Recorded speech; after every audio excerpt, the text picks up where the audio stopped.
Jerusalem, the city of promise.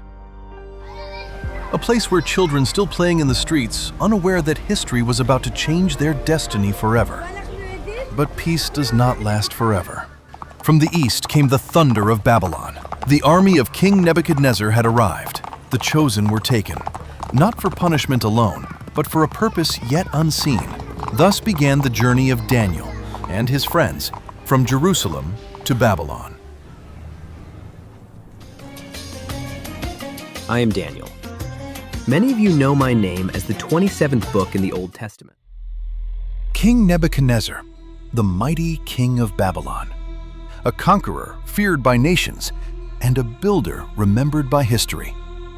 His queen came from a land of green mountains and flowing gardens. In Babylon's harsh desert heat, she longed for the beauty of her homeland. King ordered the construction of towering terraces filled with trees, flowers, and rare plants. Water was lifted from the Euphrates River and carried upward through brilliant engineering. These became the legendary Hanging Gardens of Babylon, one of the ancient world's greatest wonders. One night, King Nebuchadnezzar experienced a disturbing dream that left him sleepless. Troubled by the vision he could not understand, which can't be understood and explained by magicians, wise men, and sorcerers. A young Jewish boy, Daniel described the overwhelming and terrifying statue of Babylonian King Nebuchadnezzar's dream. A dream that would shape the course of empires. In this vision, he beheld a magnificent statue, a shining figure of a man who struck fear into the hearts of those who gazed upon it. Head of gold, the most precious metal represented the Babylonian Empire, symbolizing its immense wealth, power, and prestige, and the peak of its imperial grandeur.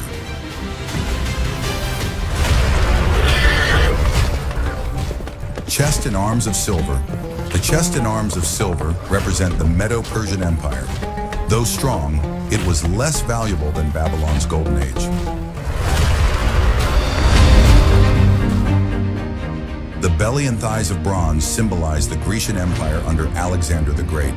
Known for its military strength and resilience, bronze reflects the empire's power. The iron legs represent the Roman Empire, renowned for its military might and vast territorial dominance.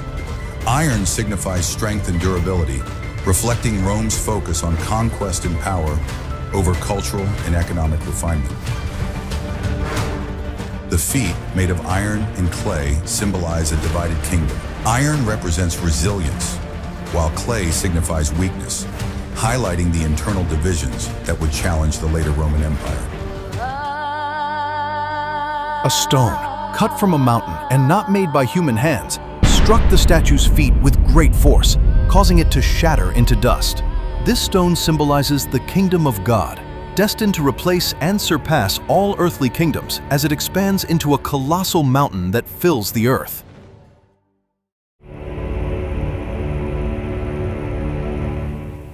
Belshazzar, infamous for his arrogance and defiance of the true God, hosted an extravagant festival each year. Inside the palace, during the festival's indulgence, Belshazzar made a fatal error. Drunk on pride, he commanded that the sacred vessels plundered from Jerusalem's temple by Nebuchadnezzar be brought forth for the banquet. Meanwhile, outside, Cyrus quietly set his plan in motion, diverting the Euphrates. But inside the palace, another supernatural event unfolded. Suddenly, a mysterious hand appeared, writing on the wall in Hebrew language.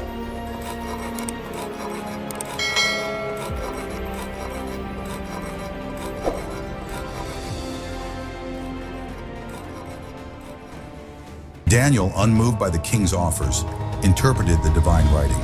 Mene, mene, tekel, parsin. He explained, mene means that God has numbered your days as king, and your time is up. Tekel means you've been weighed on the scales of justice and found wanting. Parsin means your kingdom will be divided and handed over to others.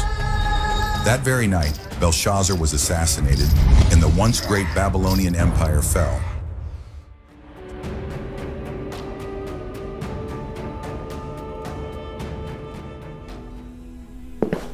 During the reign of King Darius, Daniel rose above all others, distinguished by wisdom, integrity, and an excellent spirit.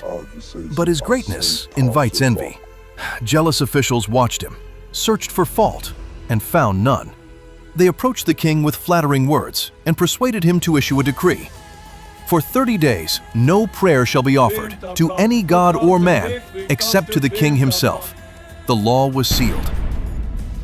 But Daniel did not waver. Knowing the decree was signed, he opened his windows toward Jerusalem and prayed 3 times a day, just as he had always done. The officials found Daniel praying and reported to the king. Reluctantly, with a heart weighed down by sorrow, he gave the instruction for Daniel to be thrown into the lion's den.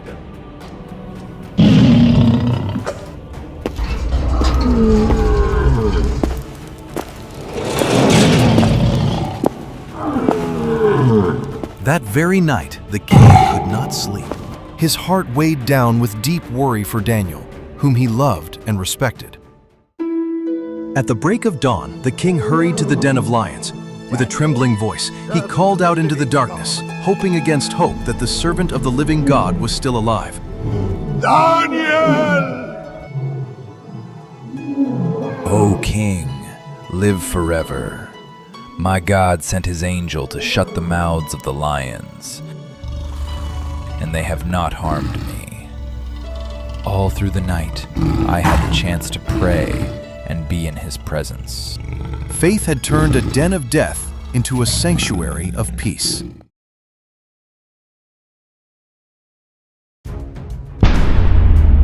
Babylon had fallen.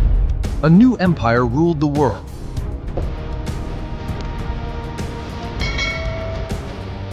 Cyrus, king of Persia, sat upon the throne, victor of nations, master of empires. Into his court came an aged prophet, Daniel, a man who had served kings. Daniel spoke not of power, but of prophecy. He revealed words written long before Cyrus was born, that God had named him, chosen him, and appointed him to release the captives of Judah. The king listened. History shifted. That day a decree was born. Chains were broken, and the road back to Jerusalem was opened. Thus God moved the heart of a king through the faith of his servant.